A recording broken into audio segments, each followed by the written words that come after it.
মৃত ভোটার। শনিবার সন্ধে পর্যন্ত নির্বাচন কমিশনের দেওয়া হিসেবে এই তথ্যই উঠে এসেছে। সবচেয়ে বেশি মৃত ভোটারের অস্তিত্ব উত্তর কলকাতায় মিলেছে বলে সূত্রের খবর। কমিশনের শনিবারের পরিসংখ্যান অনুযায়ী আপাতত খসড়া তালিকায় থাকছে না 35,23,800 জনের নাম। এরই মধ্যে এসআইআর এ কত নাম বাদ যাবে তা নিয়ে হইচই বেঁধেছে রাজ্য রাজনীতিতে। ভোটার তালিকায় বিশেষ নিবিড় সমীক্ষা বা এসআইআর প্রক্রিয়া এখন শেষ ল্যাপে। এনোমারেশন পর্ব শেষ হয়ে যাচ্ছে 4 ডিসেম্বর। 9 ডিসেম্বর প্রকাশিত হবে খসড়া ভোটার তালিকা। তার আগে কমিশন সূত্রে শনিবার সন্ধে 6টা পর্যন্ত পাওয়া পরিসংখ্যান, রাজ্যে মোট 6,78,00,000 ইনোমারেশন ফর্মের ডিজিটাইজেশন করা হয়েছে।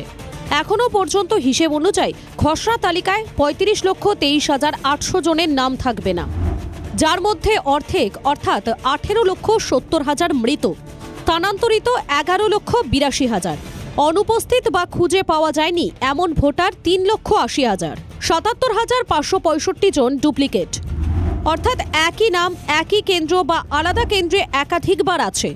তবে এর মধ্যে মৃত ভোটারের ক্রমবর্ধমান সংখ্যা চিন্তায় রেখেছে নির্বাচন কমিশনকে।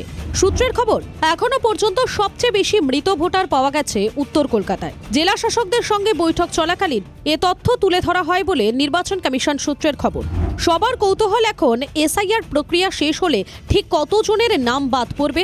এই নিয়ে খোদ বঙ্গ বিজেপির মধ্যেই নানা মুনির নানা মত। 1 কোটির উপরে লোক বাদ যাবে আমার একটা ধারণাতে আমি বলেছিলাম। 1 কোটি নাম বাদ যাবে, লিখে রাখুন, ধারে আগে পরে হতে পারে। 1 কোটি কি বাদ পড়বে না?